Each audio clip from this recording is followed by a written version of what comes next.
আসসালামু আলাইকুম প্রিয় দর্শক, আশা করি আপনারা ভালো আছেন।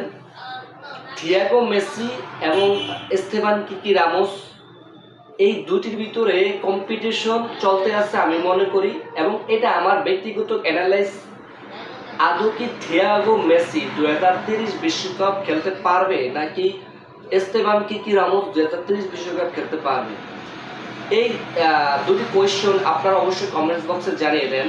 এই মিডফিল্ডার থিয়াগো মেসি তার বাবার মতো খেলার ড্রিবলিং, খেলার পার্সিং এবং অ্যাসিস্ট করা, অথবা ঘরোয়া বয়স ভিত্তিক লিগে ভালো করা ইন্টার মায়ামিতে, সেটা আপনারা দেখে নিন। এবং ধারাবাহিকভাবে আমি তাদের নিয়ে এখন আলোচনা করতে আসি, কারণ এরা ভবিষ্যতের স্টার হয়ে উঠবেন।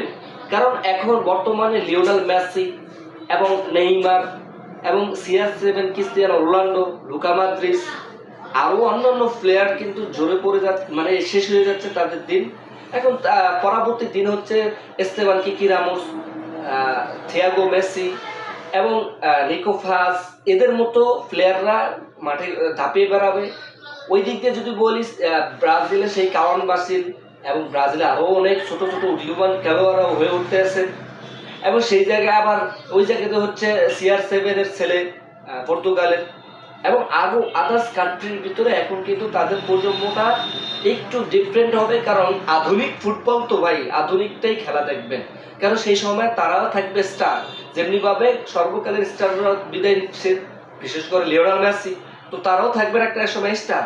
এবং তারা প্রতিনিধিত্ব করবেন বাবার অথবা ফুটবলারদের প্রতিনিধিত্ব করবেন, দেশের প্রতিনিধিত্ব করবেন। তো সেই থিয়াগো মেসি 2030 বিশ্বকাপ খেলতে পারবে ভাই? কারণ এস্তেবান কিকি রামোস সেই এর আগে কন্টেন্টে বলেছে সেই ছেলেটা হচ্ছে এতিমখানা থেকে বেড়ে ওঠা, সেজন্য সে কি আদৌ চান্স পাবে, নাকি তার সাথে বৈষম্য করবে? তো তার সাথে বৈষম্য করবে না, আর চান্স পাবে কিনা সেটাই পরের হিসাব। তবে থিয়াগো মেসি 2030 বিশ্বকাপ খেলার সম্ভাবনাটা একটু প্রবলের দিকে যাচ্ছে। দেখুন, তার খেলার একটু দেখে নিয়ে ইন্টার মিয়ামি বয়স ব্যক্তির দলে কিন্তু ভালো পারফর্ম করতে আছে এবং ডে বাই ডে ইমপ্রুভ করতে আছে, এবং তার খেলার ধরনটা বাবার মতো হয়ে উঠতেছে এবং বাবার প্রতিনিধিত্ব সে করতে চায়। এবং আরও বিভিন্ন সাক্ষাৎকারে বলা হয়েছে যে তুমি কি তোমার আর্জেন্টিনা হয়ে খেলতে চাও নাকি স্পেন হয়ে খেলতে চাও। সে ইন ক্লিয়ার, ইন ক্যামেরায়, অন ক্যামেরা বলেছে আমি আমার আর্জেন্টিনা, আমার বাবার থেকে আমি অনুসরণ করে বাবার দেশকে, আমার দেশকে আমি প্রতিনিধিত্ব করব। সুতরাং বুঝতেই পারছেন, ডেডিকেটেড প্লেয়ার, ডেডিকেটেড হয়ে উঠবেন থিয়াগো মেসি। থিয়াগো মেসি হয়ে সাপোর্ট করবেন বাংলাদেশ ফ্যান্সরা, যেমনিভাবে লিওনেল মেসি সাপোর্ট করেছেন, যেমনিভাবে আপনার ম্যারাডোনার সাপোর্ট করেছেন এবং পেলের সাপোর্ট করেছে, রোনালদিনিও সাপোর্ট করেছে সেই ব্রাজিল। এবং আগে পরে ব্রাজিলের একজন কেন্দ্রিক হয়ে উঠবেন, কাওয়ান বাসিলকে সাপোর্ট করবেন, আরো উদীয়মান খেলোয়াড় আসতে আছে তাদের সাপোর্ট করবেন।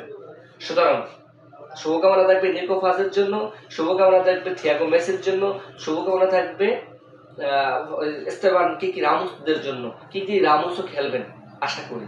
2030 বিশ্বকাপ এক অনন্য এক বিশ্বকাপ হবে, এক ঐতিহাসিক বিশ্বকাপ হবে। কারণ সেইখানটায় 6 দেশ মিলে আয়োজন করতে আছে, 3 মহাদেশ মিলে, এবং সেটার মেইন হোস্ট হচ্ছে ভাই Spain, Portugal, Morocco, Argentina, Paraguay, Uruguay, এই 6টি দেশ। আর হচ্ছে আর্জেন্টিনার জন্য একটু স্বস্তির খবর, তাদের বাছাই পর্ব আর খেলা লাগবে না। সুতরাং শুভকামনা থাকবে থিয়াগো মেসির জন্য। That's all.